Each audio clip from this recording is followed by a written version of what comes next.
Hello and welcome. इस video में हम डिस्कस करेंगे BA second semester ability enhancement course AEC, जिसका कोर्स कोड है UAEENT 205 और इसका फर्स्ट यूनिट और जिसका सेकंड चैप्टर है social cost of economic globalisation by Vandana Shiva. इस पे कोई भी लॉन्ग आंसर क्वेश्चन आए समरी बेस पे या इस तरह क्वेश्चन है, give a detailed account of the essay social cost of economic globalisation by Vandana Shiva, what are the impact of economic globalization according to Vandana Shiva, or critically analyze the essay social cost of economic globalization Vandana Shiva। इस type का कोई भी long answer question है या कोई भी और भी क्वेश्चन आए जो समरी के बेस पे हो डिटेल इस पे, तो आपने क्या करना है, आपने यही आंसर लिखना है। मगर जो क्वेश्चन में लिखा होगा, अगर थोड़ा क्वेश्चन लंबा होगा 3-4 लाइन का, आपने जो क्वेश्चन का है उसको एड्रेस करना है पहले फर्स्ट पैराग्राफ में क्वेश्चन में क्या लिखा है, उसके बाद यही आपने लिखना है जो आपको इस वीडियो में मटेरियल मिलेगा। बहुत ही इंपॉर्टेंट है long answer type question, 12 marks का आ सकता है एक्सटर्नल में और इंटरनल में भी लॉन्ग आंसर आ सकता है ये, ठीक है। तो हम डिस्कस करते हैं इसको। Shiva defines economic globalization as the consolidation of resource control by multinational corporations enabled by institutions like the World Trade Organization WTO and International Monetary Fund IMF। वंदना शिवा बोलती है कि इकोनॉमिक ग्लोबलाइजेशन जो है वो एक ऐसा फेज है, एक ऐसी इकोनॉमी है जिसमें जो रिसोर्सेज का कंट्रोल है, जो भी रिसोर्सेज कंट्री के हैं, जो भी इकोनॉमी कंट्री के, उसका कंट्रोल जो है किसके पास होता है? मल्टीनेशनल कॉर्पोरेशंस के पास, बड़ी बड़ी कंपनीज के पास इसका कंट्रोल होता है। For example world trade organization, बड़ी ऑर्गेनाइजेशन है, इसके पास इसका कंट्रोल होता है। किसका? पूरे ट्रेड का, पूरी इकोनॉमी का, ठीक है। और किसके पास कंट्रोल होता है? इंटरनेशनल मॉनेटरी फंड IMF पे इसका कंट्रोल होता है, IMF के पास पूरा कंट्रोल होता है। और वंदना शिवा बोलती है, she says that it leads the cultural distortion instead of economic social development. ये जो इकोनॉमिक ग्लोबलाइजेशन है, इससे क्या होता है? कल्चरल डिस्टॉर्ट होता है, कल्चरल इम्पैक्ट पड़ता है पूरी कंट्रीज पे, बल्कि सोशल डेवलपमेंट नहीं होती है। She says that economic globalization leads, वो बोलती है इकोनॉमिक ग्लोबलाइजेशन से क्या क्या होता है वो डिस्कस करेंगे पॉइंट्स में हम।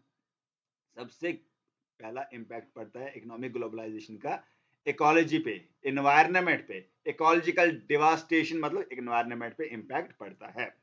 Shiva emphasizes globalization's impact on environment particularly through industrial agriculture। वंदना शिवा बोलती है कि ग्लोबलाइजेशन जो है इसका इम्पैक्ट किस पे पड़ता है? एनवायरनमेंट पे। और एनवायरनमेंट जो है खराब होता है, पोल्यूशन होता है। और सबसे ज्यादा किस से होता है? Industrial agriculture. एग्रीकल्चर हम करते हैं इंडस्ट्रीज को यूज करके, ट्रैक्टर्स को यूज करके, अलग अलग जो मैकेनिज्म को यूज करके, टेक्नोलॉजी को यूज करके जो एग्रीकल्चर करते हैं, इससे क्या होता है? बायोडाइवर्सिटी पे इम्पैक्ट पड़ता है, एनवायरनमेंट पे इम्पैक्ट पड़ता है। क्या क्या इम्पैक्ट पड़ता है एनवायरनमेंट पे? Biodiversity loss. Traditional crops like millets and pulses which sustain ecosystems are replaced by monocultures and genetically modified seeds। बोलता है, वंदना शिवा बोलते हैं कि बायोडाइवर्सिटी लॉस कैसे होता है, बायोडाइवर्स कैसे लॉस होता है, क्योंकि पहले क्या करते थे हम, जो क्रॉप्स उगाते थे वो थे मिलेट्स, वो थे पल्सेस। मगर ये मिलेट्स और पल्सेस क्या करते थे? ये इकोसिस्टम को क्या करते थे? मेंटेन करके रखते थे। मगर अब जो है ग्लोबलाइजेशन की वजह से हम क्या करते हैं? कैश क्रॉप्स उगाते हैं, मोनोकल्चर, तो जेनेटिकली मॉडिफाइड सीड्स लगाते हैं। जो वो सीड्स जो मॉडिफाई किए जाते हैं वो लगाते हैं, उससे क्या होता है? बायोडाइवर्सिटी लॉस होता है। दिस किल्स पॉलिनेटर्स लाइक बीज एंड बटरफ्लाइज। और इन केमिकल्स को यूज करके, इन मॉडिफाइड सीड्स को यूज करके क्या होता है? जो ये बीज हैं, बटरफ्लाइज हैं, ये मर जाते हैं, ये बायोडाइवर्सिटी में जिंदा नहीं रह पाते। और क्या इम्पैक्ट पड़ता है इकोलॉजी पे? Soil and water degradation. इससे क्या होता है? मिट्टी डिग्रेड होती है। Chemical intensive farming depletes soil fertility and overuses water, creating waterlogging deserts in region like Punjab. तो इससे क्या होता है? जो सॉइल की फर्टिलिटी है, जो जरखेजनेस है मिट्टी में जिससे क्रॉप्स अच्छी तरह उगते हैं, वो खत्म हो जाती है। किससे? ग्लोबलाइजेशन से। जिससे हम क्या करते हैं? जेनेटिकली मॉडिफाइड सीड्स लगाते हैं, केमिकल्स यूज करते हैं, तो इससे क्या होता है? सॉइल डिग्रेड होती है और वाटर लॉगिंग की प्रॉब्लम आ जाती है, जैसे पंजाब में होती है। और दूसरा इम्पैक्ट क्या पड़ता है इस पे? Climate impact. और इस पे क्या जो है क्लाइमेट इम्पैक्ट पड़ता है, क्लाइमेट चेंज होता है। Nitrogen fertilizers emit nitrous oxide or greenhouse gas 300 times more potent than carbon dioxide. तो जो नाइट्रोजन फर्टिलाइजर हैं ये क्या एमिट करते हैं, ये क्या प्रोड्यूस करते हैं, ग्रीन हाउस गैसेज। और ग्रीन हाउस गैसेज जो है प्रोड्यूस करते हैं, जो क्या करते हैं, क्लाइमेट को चेंज करते हैं, क्लाइमेट पे बहुत बड़ा इम्पैक्ट पड़ता है। और Shiva argues that practices threaten long term food security, और इससे जो है इम्पैक्ट होता है लॉन्ग टर्म फूड सिक्योरिटी पे। फूड की शॉर्टेज हो सकती है, फूड जो है जहरीला भी बन सकता है ये केमिकल्स यूज करके। जो फूड जो पहले होता ऑर्गेनिक फूड होता था, अब उसमें केमिकल्स यूज होते हैं और वो जो है इतनी इम्पैक्ट इफेक्टिव फूड नहीं होता है, इतना अच्छा नहीं होता है जैसे पहले होता था। नेक्स्ट है इकोनॉमिक प्लाइट ऑफ फार्मर्स, जो social cost of economic globalization का नेक्स्ट क्या है, economic plight of farmers. Shiva highlights how globalization traps small farmers in debt and despair.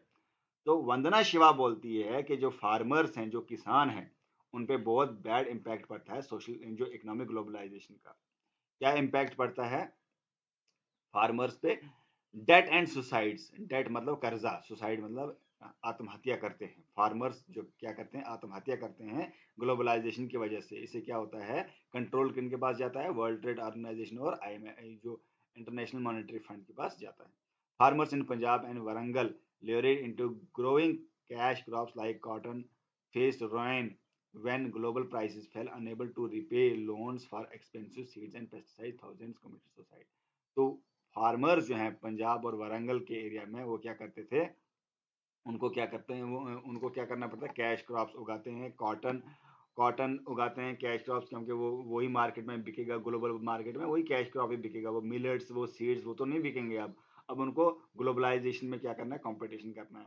तो वो उसके लिए क्या करते हैं, वो लोन लेते हैं, सीड्स देते हैं, पेस्ट मतलब एक्सपेंसिव महंगी सीड्स देते हैं, पेस्टिसाइड लेनी पड़ती हैं, और बाद में लोन लेके जो है वो लोन नहीं चुकाते हैं, वो क्या करते हैं, सुसाइड करते हैं फार्मर्स। वो किसका देन, किसकी देन है, वो ग्लोबलाइजेशन की देन है। ग्लोबलाइजेशन की वजह से फार्मर्स पे बहुत बड़ा इम्पैक्ट पड़ता है, किसानों पे जो है बहुत बड़ा इम्पैक्ट पड़ता है, क्योंकि वो पहले जो क्रॉप्स उगाते थे उनकी अब कोई वैल्यू नहीं है इंटरनेशनल मार्केट में। क्योंकि इंटरनेशनली है मार्केट, पहले अगर मक्का उगाते थे, मक्का हमारे बिकती थी क्योंकि ग्लोबलाइजेशन नहीं था, मगर अब वो मक्का बिकती नहीं है, अब वो वीट बिकती नहीं है, कनक जो है बिकती नहीं है, गुंदम जो बिकती नहीं है। तो अब क्या करते हैं, वो कैश क्रॉप्स उगाते हैं जिससे उनका पैसा बनेगा, मगर कैश क्रॉप उगाने के लिए उनको फर्टिलाइजर्स यूज करने पड़ते हैं, लोन लेने पड़ते हैं, पेस्टिसाइड्स यूज करने पड़ते हैं। तो लोन लेके वो लोन नहीं चुकाते हैं, तो इसलिए वो क्या करते हैं, सुसाइड करते हैं। Seed monopoly, corporate patents and terminator seeds prevent farmers from saving seeds, forcing annual purchase and eroding autonomy। तो अब क्या करते हैं, सीड्स उनको खरीदनी पड़ती हैं, सीड्स किनके पास, कंपनी से खरीदनी पड़ती हैं, और सीड्स जो है एनुअली खरीदनी पड़ती हैं। इससे क्या होता है, इनकी जो ऑटोनॉमी है, फार्मर्स को जो है उनको फोर्स किया जाता है कि आपको वही सीड्स लगाने हैं ताकि आपकी क्रॉप्स जो है कंपटीशन फेस कर पाएंगे। उससे क्या होता है, उनको पे जो है बैडली इम्पैक्ट पड़ता है। नेगेटिव इकोनॉमी, इसे नेगेटिव इकोनॉमी कैसे होती है, farmers spend more on inputs than earn, creating financial dependency and loss of self sufficiency. तो नेगेटिव इकोनॉमी कैसे बनती है कि जो फार्मर्स हैं, जो किसान लोग हैं, उनको ग्लोबलाइजेशन से बहुत गंदा इम्पैक्ट पड़ता है, हार्मफुल इम्पैक्ट पड़ता है, क्योंकि वो ज़्यादा इन्वेस्ट करते हैं। जब भी सीड्स उगाते हैं, जब भी सोविंग करते हैं, उनको सीड्स भी चाहिए, उनको क्या चाहिए, फर्टिलाइजर्स भी चाहिए, उनको पेस्टिसाइड्स भी चाहिए। तो उसके लिए उनको जो है पैसा खर्चना पड़ता है, मगर उतना उनको जो है उस फील्ड में, उस खेती बाड़ी से प्रोड्यूस नहीं होता है, उसको रिकवर नहीं कर पाते हैं। तो वो किस पे डिपेंड हो जाते हैं, वो लोगों पे डिपेंड हो जाते हैं, डिपेंडेंसी उनकी इंक्रीज होती है, मतलब फार्मर ज़्यादा गरीब हो रहा है इकोनॉमिक ग्लोबलाइजेशन से। और इसका ग्लोबलाइजेशन पे क्या इम्पैक्ट पड़ता है, वुमेन पे globalization disproportionately harms women, Shiva argues. जो है वुमेन को भी इम्पैक्ट पड़ता है, वुमेन औरतों को भी इम्पैक्ट पड़ता है। Devalued roles, women's work in seed saving, food production and nutrition is deemed non productive in market driven system, reducing their economic power. तो वुमेन कहाँ पे काम करते हैं, अगर फील्ड में काम करते हैं, वो सीड्स में काम करते हैं, सीड सेविंग में काम करते हैं, फूड प्रोडक्शन में काम करते हैं, ठीक है। मगर क्या होता है, जब इकोनॉमिक ग्लोबलाइजेशन से जो है ये सब बिजनेस गिर जाता है, लोकल काम जो है उसका ठप हो जाता है, तो जो वुमेन है वो भी डिपेंड हो जाती हैं दूसरे लोगों पे, मतलब मेल मेंबर पे, वो खुद का काम नहीं कर पाते हैं, उनकी इकोनॉमी भी जो है गिर जाती है। Gender inequity, cash crop income often controlled by men leaves women with fewer resources for household food security, increasing vulnerability. जो वुमेन है, जो कॉरपोरेशन है, कॉरपोरेशन जो है वो ग्लोबलाइजेशन में कौन कंट्रोल करता है? मैन कंट्रोल करते हैं। जो भी बड़े बड़े ट्रेड्स हैं कौन कंट्रोल करते हैं? मैन करते हैं।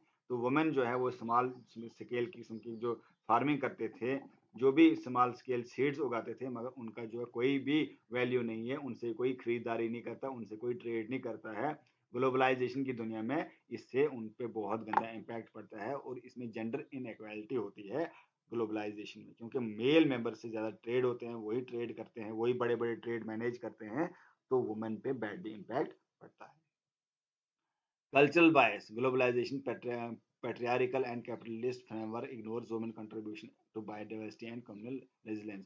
तो कल्चरल बायसनेस भी होता है कि जिस ट्रेड की दुनिया में, इस ग्लोबलाइजेशन की दुनिया में वुमेन का कोई कम कंट्रीब्यूशन होता है, वुमेन जो है उनका कम रोल होता है, क्योंकि उसको उनको एंटरटेन नहीं किया जाता, उनको जो है उसमें इंक्लूड नहीं किया जाता है। इससे जो है कल्चरल बायसनेस क्रिएट होता है और जेंडर मतलब फीमेल पे जो वुमेन है उन पे इम्पैक्ट पड़ता है। थ्रेट टू फूड सिक्योरिटी, अब ग्लोबलाइजेशन से क्या होता है? फूड सिक्योरिटी पे बहुत बड़ा थ्रेट है ये economic globalization. Shiva disputes claim that globalization solves hunger.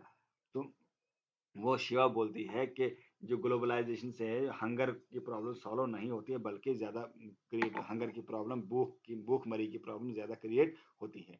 Monocultures versus biodiversity. Industrial farming prioritize exports over local food, reducing access to diverse nutrition crops. Small farmers biodiverse systems or perform GM crops in yield and resilience।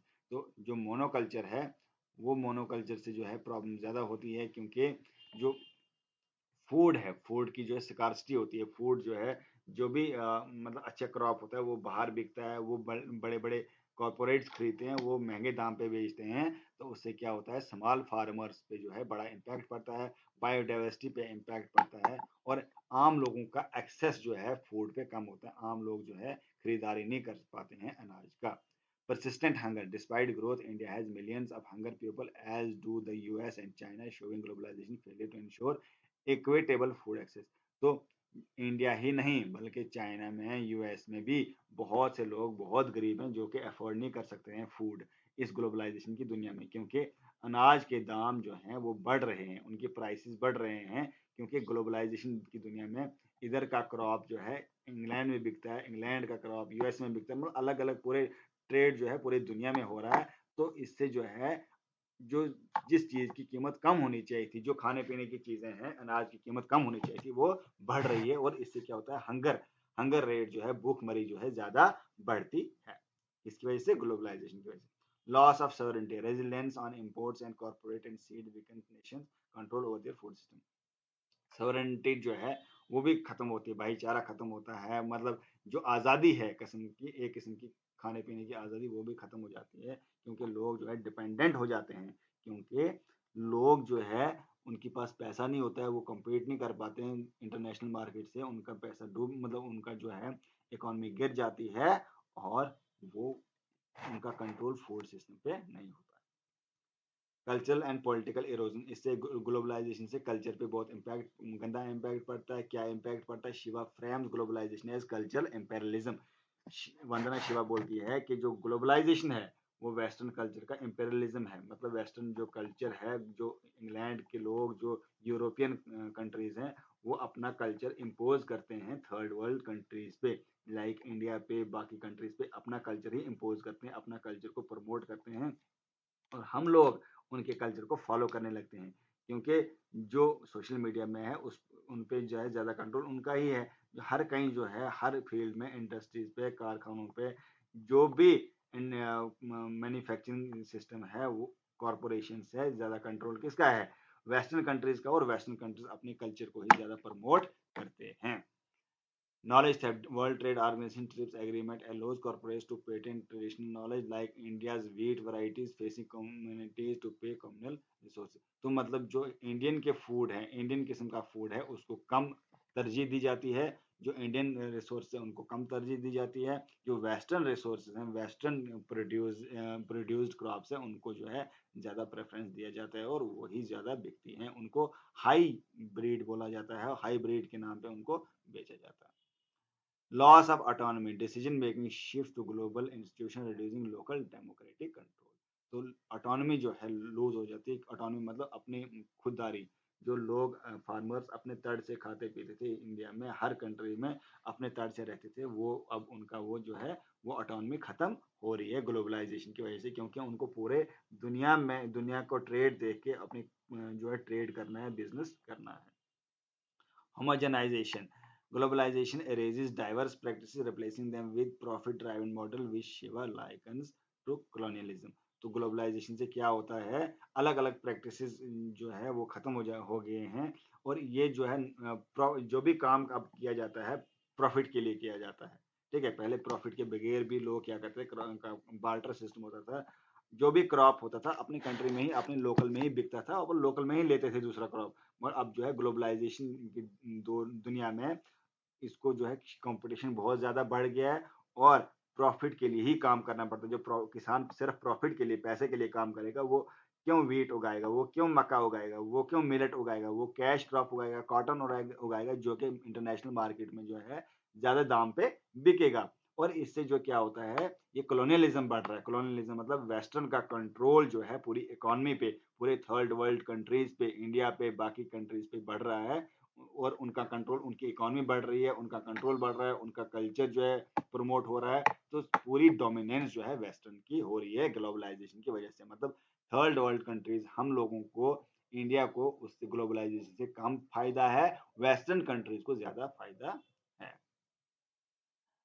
अब वो solution क्या देती है वंदना शिवा, क्या बोलती है, ये आपने क्वेश्चन को देखे, जिस तरह का क्वेश्चन होगा, अगर डिटेल्ड अकाउंट होगा तो आपने ये लिखना है। अगर अगर वो सिर्फ होगा इम्पैक्ट ऑफ ग्लोबलाइजेशन, तो आपने ये वाला टॉपिक छोड़ देना है, impact of globalisation by Vandana Shiva. तो आपने ये वाला जो है टॉपिक छोड़ देना है, बाकी सारा लिखना है। ठीक है, ये तब लिखना है जब आपको डिटेल्ड समरी बताई जाए, या डिटेल्ड अकाउंट बताया जाए, या डिटेल्ड ऐसे बताया जाए, या समराइज द ऐसे आप वंदना शिवा बताया जाए, तो आपने तब लिखना है।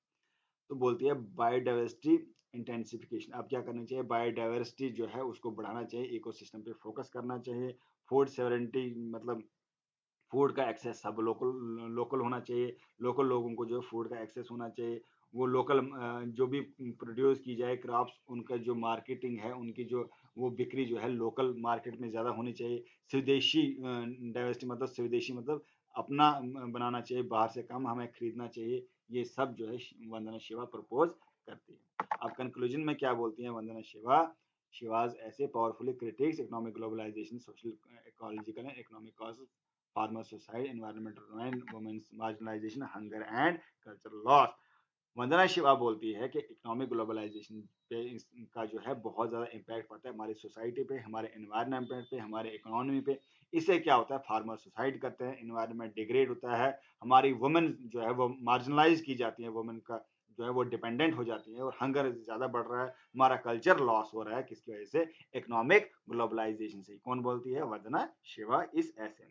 She exposes the myth of universal progress, showing how corporate control harms the vulnerable while enriching elites। तो वो बोलती है, वो एक्सपोज करती है इस चीज को। लोग बोलते हैं ग्लोबलाइजेशन से हमें फायदा है, ये है वो है, वो बोलती है फायदा शायद कुछ नहीं है। इस मिथ को तोड़ देती है। वो बोलती है कि यूनिवर्सल प्रोग्रेस तो नहीं होती है, बल्कि कॉरपोरेट्स का, बड़े बड़े बिजनेसमैन का कंट्रोल होता है पूरे फूड पे, पूरे सिस्टम्स पे, पूरे रिसोर्सेज पे, और सिर्फ अमीरों को अमीर बनाता है, गरीब जो लोग जो हैं वो भूखमरी से मरते हैं। Her vision of biodiversity sovereignty and स्वदेशी ऑफर्स अ होपफुल अल्टरनेटिव। उसका जो सोल्यूशन है वो बोलती है बायोडाइवर्सिटी को हमें बढ़ाना है, सॉवरेनिटी मतलब आज़ादी को बढ़ाना है, क्योंकि लोकल मार्केट्स को जो है क्या करना है, प्रमोट करना है, और स्वदेशी मतलब अपना ही प्रोड्यूस करना है, बाहर से कम खरीदना है।